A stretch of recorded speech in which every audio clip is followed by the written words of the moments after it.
وعلى آله وصحبه اجمعین اما بعد۔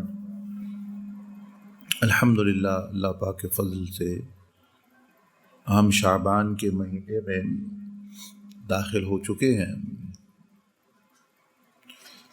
ہر مہینے کا کوئی مقصد ہوتا ہے، کوئی اس کا خاص عمل ہوتا ہے۔ خاص طور پر یہ جو مہینے ہیں، تو اگر وہ بندہ اس پر عمل کرے، اس مقصد کو حاصل کرے، تو اس کو بہت نفع ہوتا ہے۔ جو آنے والے مہینے ہوتے ہیں اس میں آسانی ہوتی ہے۔ اسی طرح یہ جو مہینہ ہے، اس میں نبی علیہ السلام نے دو چیزوں کا خاص طور پر بیان فرمایا۔ عام طور پر ایک تو یہ کہ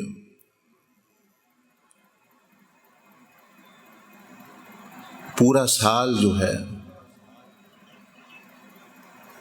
بندے مختلف اعمال کرتے ہیں، ہم بولتے ہیں، ہم عمل کرتے ہیں، ہم سوچتے ہیں، ہم طرح طرح کے اعمال کرتے ہیں۔ تو ایک تو دن آئے گا کہ یعنی قیامت کا دن، موت کا دن، کہ جس دن بندے کے جو اعمال نامے ہیں یہ اللہ کی بارگاہ میں پیش ہوں گے۔ لیکن نبی علیہ السلام نے ایک حدیث شریف میں ارشاد فرمایا، اس کی طرف اشارہ کیا کہ یہ جو مہینہ ہے شعبان کا، اس میں پورے سال کے اعمال اللہ پاک کی بارگاہ میں پیش ہوتے ہیں۔ مثلا جو بندے نے پچھلے رمضان سے کیا ہے، رمضان، شوال، ذوالقعدہ، ذی الحجہ، محرم، صفر، ربیع الاول، ربیع الثانی، جمادی الاولیٰ، جمادی الاخری، رجب، وہ سارے کے سارے اعمال جو ہیں وہ اس مہینہ، کیونکہ یہ آخری مہینہ رمضان، ایک نیا دور شروع ہو رہا ہوتا ہے، ایک نیا سال شروع ہو رہا ہوتا ہے۔ تو اللہ جل مجدہ کے ہاں جو ہے وہ رمضان ایک بنیادی سال ہے جہاں معاملات جو ہے وہ شروع ہوتے ہیں۔ تو یہ مہینہ شعبان کا، تو اس میں عمل پیش ہوتے ہیں اللہ کی بارگاہ میں، یعنی اس کے اعمال پر جب اعمال پیش ہوتے ہیں تو ظاہر ہے اس پر پھر فیصلے ہوتے ہیں۔ مثلا ہم لوگ کہتے ہیں بیماریاں آ گئیں، کوئی عذاب آ گیا، یہ وائرس آ گیا، یہ کب جائے گا؟ تو فرشتے یہ پوچھتے ہیں کہ اعمال کب تم چھوڑو گے؟ یہ جو تم عمل کر رہے ہو برے، کیونکہ اللہ تو کسی کے ساتھ ظلم نہیں کرتا، اللہ پاک تو کسی کے ساتھ زیادتی نہیں کرتا۔ اللہ پاک نے فرمایا وَمَا كَانَ اللَّهُ لِيَظْلِمَهُمْ وَلَكِنْ كَانُوا أَنفُسَهُمْ يَظْلِمُونَ، کہ اللہ کسی کے ساتھ کوئی ذرہ برابر بھی ظلم نہیں کرتا۔ تو جب اللہ نہیں کرتا تو پھر یہ کیا ہو رہا ہے دنیا میں؟ یہ سارے ہمارے اعمال کا جو ہے نتیجہ ہے، وہ کرتوت ہیں۔ تو بجائے اس کے پوچھنے پہ کہ وائرس کب جائے گا، پوچھنا چاہیے کہ وہ جو گناہ کے وائرس ہم نے لگائے ہوئے ہیں اور برے عمل اور برے سوچیں اور برے جو صفات مذمومہ کو اپنایا ہوا ہے، وہ انسان کب چھوڑیں گے؟ تب جو ہے یہ معاملات جو ہے وہ بہتر ہوتے ہیں۔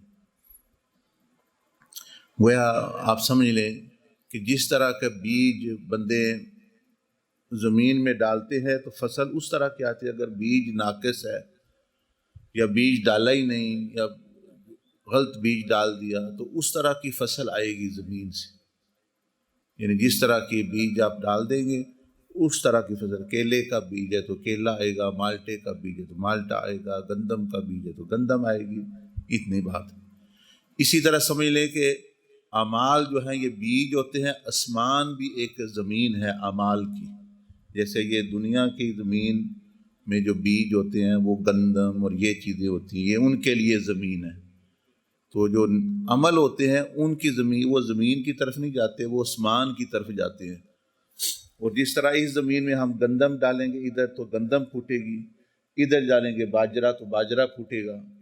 اسی طرح جس طرح کے اعمال اوپر جاتے ہیں آسمانوں میں، اس طرح کے پھر جو ہے وہ نتائج پھوٹتے ہیں آسمانوں سے، اس طرح کے فیصلے پھر جو ہے وہ نازل ہوتے ہیں زمین پر۔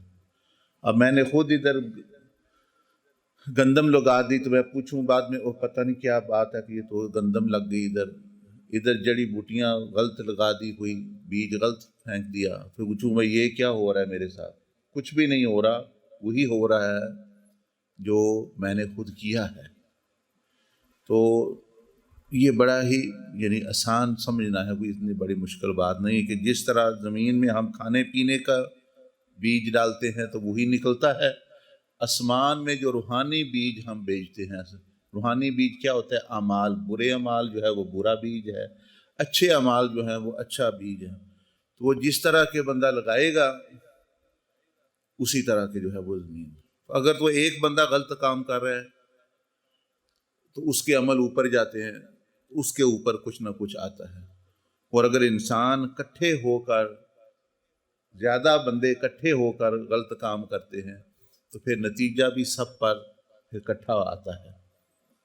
تو یہ جو وبائیں اور اس طرح کی چیزیں ہوتی ہیں یہ پھر اسی لیے آتی ہیں کہ جب انسان پھر ایک جگہ نہیں، مختلف لوگ یعنی علاقوں میں ظلم ہو رہے ہیں، مختلف ملکوں میں ظلم ہو رہے ہیں، مثلا کشمیر میں لوگ دیکھیں سفر کر رہے ہیں، یمن میں سفر کر رہے ہیں، عراق میں، فلسطین میں، اسی طرح اور تو یہ کون کر رہے ہیں؟ انسان ہی کر رہے ہیں۔ تو جب انسان زمین پہ پھر یہ زیادہ پھر معاملات اس طرح ہوتے ہیں تو پھر آسمان سے اس کے نتائج بھی سب کے لیے پھر جو ہے وہ آتے ہیں۔ تو یہ اعمال جو ہے اسی طرح میں آپ سے عرض کر رہا ہوں کہ شعبان میں یہ ہمارے اعمال پیش ہوتے ہیں۔ تو نبی علیہ الصلوۃ والسلام اس مہینے میں سب سے زیادہ روزے رمضان کے بعد اس مہینے میں آتا ہے رکھتے تھے۔ تو آپ سے پوچھا گیا کہ آپ بڑی کثرت سے روزے رکھتے ہیں، تو آپ نے فرمایا کہ اس مہینے میں بندے کے اعمال اللہ کی بارگاہ میں پیش ہوتے ہیں، اور میں پسند کرتا ہوں کہ میرا جب عمل پیش ہو تو میں روزے سے ہوں۔ روزے سے کیا مراد؟ روزے سے اصل مراد ہوتا ہے، نبی علیہ السلام نے خود فرمایا لیس الصیام من الطعام والشرب، کہ روزہ صرف کھانا پینا چھوڑنے کا نام نہیں ہے۔ انما الصیام من اللغو والرفث، روزہ اصل میں لغویات، فضول، فحش گفتگو، فحش اعمال، مطلب جو ان سے رکنے کا نام ہے روزہ۔ تو مطلب یہ ہوتا ہے جب ہم روزے کا لفظ ہمارے ذہن میں کھانا پینا آ جاتا ہے، وہ تو ٹھیک ہے کھانا پینا چھوڑنا ہے، لیکن جو ہے کھانے پینے کے ساتھ جو ہے وہ جو حرام چیزیں، جب حلال چھوڑ رہا ہے بندہ، سوچے نا جب حلال چھوڑ رہا ہے تو حرام چھوڑنے میں کتنی مشق چاہیے۔ حلال ہی کا حکم ہے کہ حلال نہ کھاؤ، اس لیے مشق کرائی جا رہی ہے۔ تو اس مہینے میں روزے سے مراد ہی نہیں صبح سے لے شام تک صرف جو ہے صرف کھانا پینا چھوڑ دے، مطلب یہ ہے کہ وہ مشق کرے گناہوں سے بچنے کی، گناہ سے بچنے کی، غلط کاموں سے بچنے کی، اس مشق کا نام ہے روزہ۔ وہ رکھ لے، کھانے کی پینے سے بھی چھوڑ لے تو بہت اچھی بات ہے، کھانے پینے سے بھی چھوڑ دیا اور ساتھ یہ جو ہے مقصد ہے یہ بھی حاصل کر لیا۔ تو اگر کھانے پینے سے نہیں چھوڑ رہا تو پھر وہ گناہ سے تو کم از کم روزہ رکھے۔ تو اس مہینے میں نبی علیہ السلام کا عمل مین یہ تھا کہ آپ جو ہے رمضان کی تیاری کیسے کرتے؟ جیسے دیکھیں ہمیں سبق دے دیا کہ بھی اصل تو فرض روزے وہ فرض عمل آنے والا ہے، لیکن اس کی مشق ہو رہی ہے۔ جیسے فجر سے پہلے سنتیں ہیں، فرض نماز فرض تو، سنتیں تو فرض نہیں ہیں، وہ تو نفل تھے جو نبی علیہ السلام نے پڑھی، اس لیے ان کا نام سنتیں ہو گیا۔ یہ جتنی سنتیں ہیں یہ حقیقت میں کیا ہے؟ نفل ہیں۔ اب وہ سنت کیوں کہتے ہیں ان کو؟ حضور علیہ السلام نے ان کو پڑھا تو سنت بن گئی، جس کو زیادہ پڑھا اس کو وہ سنت موقدہ کہتے ہیں، جس میں کبھی چھوڑ دیا اس کو کہتے ہیں یہ کیا ہے؟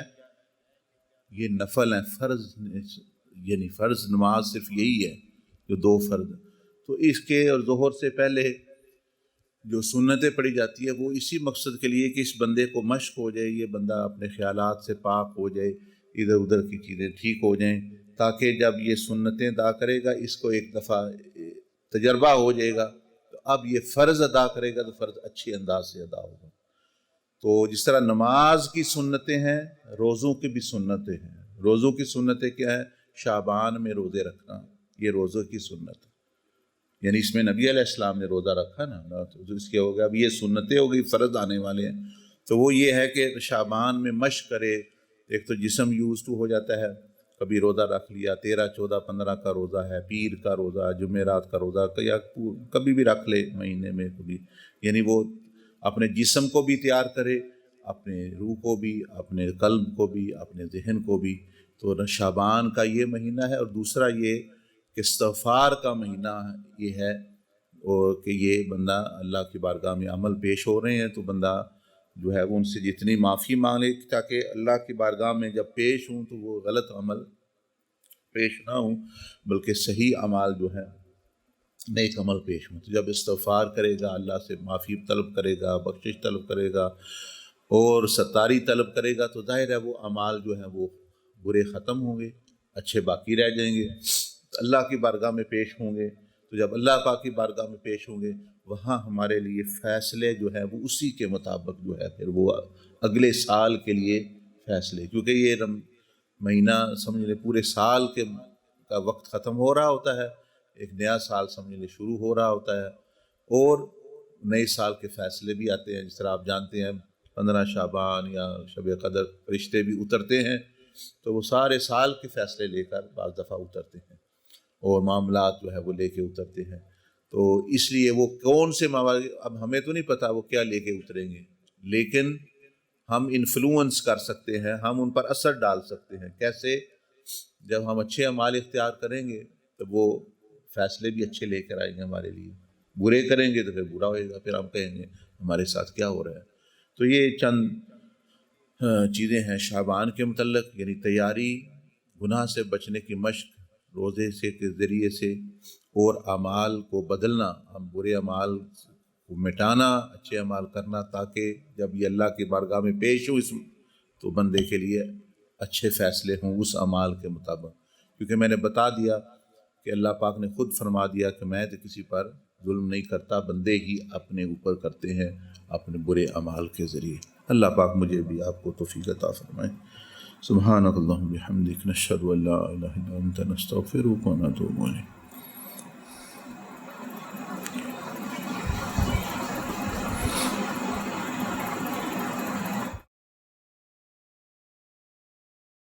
کوئی بات پوچھنی ہے، عام اجازت ہوتی ہے جب میں کچھ بیان کرتا ہوں، مقصد یہی ہوتا ہے بھئی سمجھے بندہ، اور اگر نہیں سمجھے تو پھر پوچھنا چاہیے کوئی بات اس کے متعلقہ۔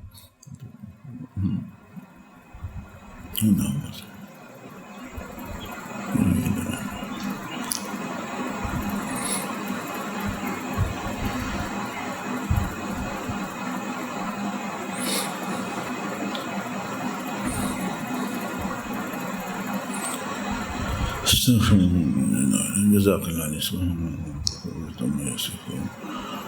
سلام علیہ المرسلین۔